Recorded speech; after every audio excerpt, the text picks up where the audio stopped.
Sometimes he sold rice, sometimes he worked, sometimes he farmed. He ran away from home 4 times and got nothing but deceit. But despite this, he manufactured his own car. In the beginning, its price and quality was so low that the world made fun of it and forced it to flop. Not one, but many times he climbed up and fell back on the ground as if he was used to it. And this habit made him so strong that finally this boy became the founder of the world's third largest car manufacturing company, Hyundai. But how welcome back to VEVO Explore videos. Viewers, Chang Ju-young was born in a village called Tongcheon in Korea in 1915. This village is present in North Korea today. At that time, Korea used to be the only country on which Japan ruled. Chang was the eldest of his 7 siblings, and because of poverty, the whole family worked in the fields. At the age of 14, Chang had to leave school due to poverty and he started working in the fields with his parents. He worked in the fields all day, but he could only earn so much money that despite working, he had to sleep hungry for many days. This situation forced him to think that will he spend his whole life in this condition. He was fed up with his life and ultimately he ran away from home and went to the city of Kowloon, 100 kilometers away. There he started working with construction workers. He worked hard, but earned less money. But even in this situation, he was very happy. Because first of all, the money he was earning, he only spent alone, and secondly, he was now free. But this freedom lasted only for 2 months.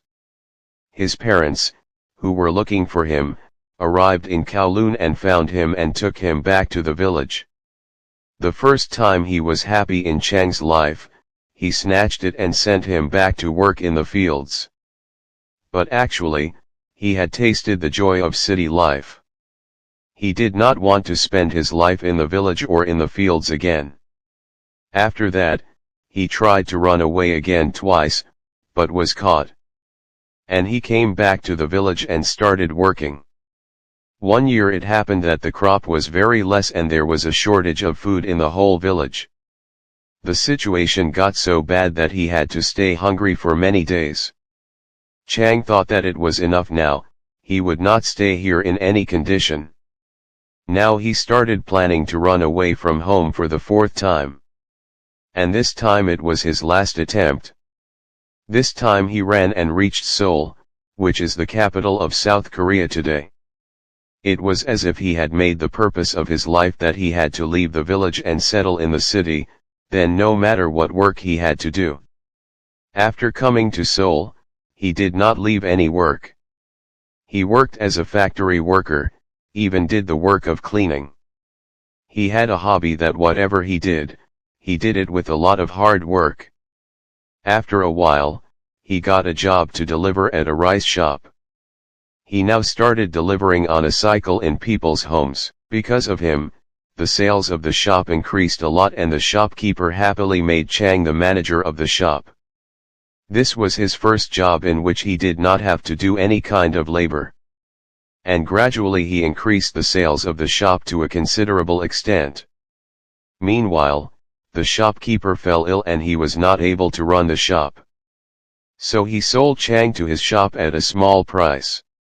The boy who ran away from home 4 times to work in the fields only became the owner of his shop at the age of 22.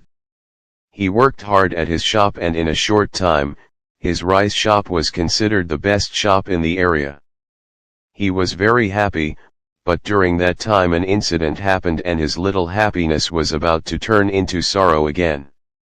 On July 7, 1937, a Japanese soldier disappeared near the Marco Polo Bridge. And to find him, the Japanese soldiers asked for permission to find him in China. But when China refused to give him permission, a fight broke out between the two, which is called the Second Sino-Japanese War in history. This war, which was fought on a small scale, continued for the next 8 years, and due to this, there was a severe shortage of rice in Japan and Korea. Now, because even in Korea, At that time, the Japanese Imperial Army was in control, so the Japanese government took over the rice shops throughout Japan and Korea so that the shortage could be completed. In these stores, Chang's rice store was also included, and now he was unemployed again. His 2 years of hard work, his savings, everything multiplied from zero. But Chang did not give up. He now started looking for a job that the Japanese army could not take over. He shortlisted a lot of ideas and finally decided to open a car repair shop. But the problem was that Chang did not have any money to start this work. He took out a loan of 3,000 won and started a new business called Auto Service Garage. But as he had thought, it was the complete opposite. It is said that trouble does not ask before it comes. Suddenly there was a fire in Chang's new garage. The fire engulfed all the cars standing in the garage and Chang was responsible for all the damage. Chang was in big trouble this time. He had to pay both the loan of 3,000 won and the loss of customers. But he did not give up. He took a loan of 3,500 won again, opened the garage again and slowly managed to cover all the damage. Now he focused on business growth. Chang continued to progress for the next 2 years. He started giving jobs to people in his garage. 70 to 80 people started working with him. The progress had been so much that he had called his entire family from the village and settled in Seoul City. But again a test stood on his head. At that time, World War II was going on and Japan was also involved in this war. Japan needed workshops to make military equipment, and that's why the Japanese government started taking the workshops under its control. Finally, the Japanese government took over Chang's garage again, but this time the war was not zero. Because he learned from the loss of the last time and had saved 50,000 won so that he could start another business. After a while, World War II ended and with it, Japan's rule over Korea. The biggest obstacle in Chang's way had been removed. Korea was now divided into 2 parts, North Korea and South Korea. As soon as the situation became normal, Chang returned to Seoul City in 1946 and started a car repairing business again. With a new identity and a new name. This time he named the business as Hyundai Auto Service. This is a Korean word that means modern. Now Seoul was part of South Korea, which was influenced by America.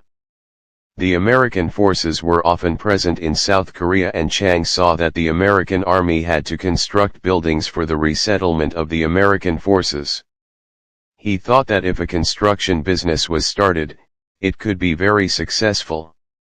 That's why in 1947, he made a construction company named Hyundai Civil Works. The construction company was initially tasked with constructing small houses or roads of a few kilometers, which is enough for any new business. But Chang wanted to achieve big projects. But the circumstances put his mind at rest again.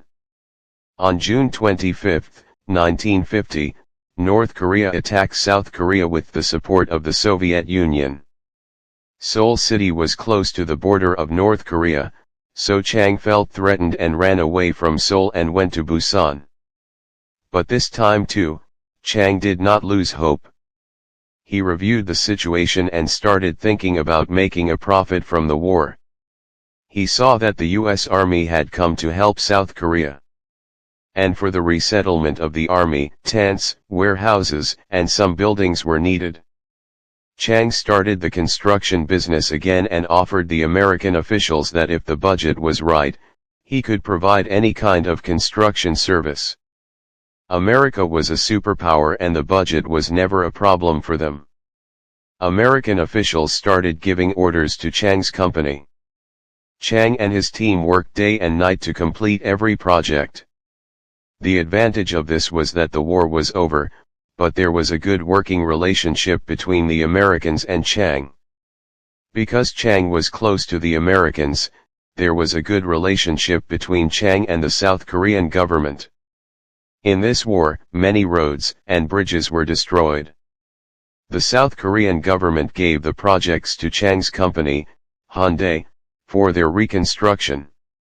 Chang's company had progressed so much that it built mega projects like dams. The largest dam in South Korea, Soyang, was also built by Hyundai. And the largest Gyeongbu Expressway there was also the home of this company. Because Chang had a good relationship with the South Korean government and the Americans liked him, so he could easily import heavy machinery from the United States for construction. Because of good relations, he was the first to get contracts. The construction company was established, but Chang wanted to return to his old car business. This time, he thought of doing something more than car repairing. In 1967, he started the Hyundai Motors Company. Very soon, Hyundai partnered with Ford. Ford's Cortina car was famous in the market at that time. So Hyundai agreed to use Ford's technology to assemble the Cortina car. And as a version of Hyundai, it will be sold in South Korea. This agreement was very successful and Hyundai made a lot of progress with it. But South Korea's car market was very small. According to an estimate, there was only a market of 30,000 cars and the chances of growth were very low. That's why Hyundai wanted to export this car internationally. But they had a disagreement with Ford. Ford said that our agreement was only for the South Korean market. Hyundai cannot export it. And that's why Ford and Hyundai's partnership broke. Immediately after the deal broke, Chang started looking for a new partner. And soon he signed an agreement with Mitsubishi Motors. Mitsubishi was now ready to give Hyundai car production technology. After this deal, Hyundai produced its first car, which was named Hyundai Pony. The price of this car was very low.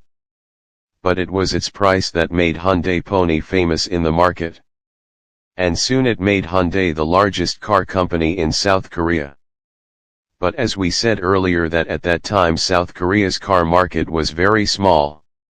That's why there was no chance of growth there. Hyundai started exporting Pony internationally. This car was successful in many countries as it was liked a lot in Canada. But Hyundai wanted to launch it in the largest car market in the United States. But due to the failure of the federal emission standards of the United States rejected this car.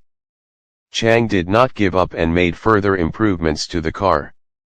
And finally, it was launched in the United States. This improved version of Hyundai Pony was introduced in the United States under the name of Hyundai XL. The price of this car was about $5,000, which was almost half the price of other cars. That's why this car started selling fast in the United States in the beginning. Hyundai Motors' profit had now reached the sky. Because their business had now spread from South Korea to the United States. Because it was so cheap, people started making fun of it. That if the fuel tank is filled in the Hyundai XL, the car's worth doubles. Where its price was half, its quality was not good compared to other American cars. And people had to get it repaired again and again. Soon, Hyundai XL flopped badly in the United States. Not giving up, Hyundai started working harder. And started introducing new models along with its engines and parts. These new models started making names in other countries as well as in the United States. This time, their quality was good and it was affordable as well. That's why customers were happy with them. Soon, Hyundai became one of the biggest car companies in the world. Chung Ju-young, who started his journey by selling rice, had now become the owner of a successful multinational company. Because of his old age, his health was not the same. That's why he took retirement and handed over the company to his sons. Chung died in 2001 and he left behind the world's third largest car manufacturing company. but there are some facts related to Hyundai that you may not know before. The logo of Hyundai does not show the first character of Hyundai,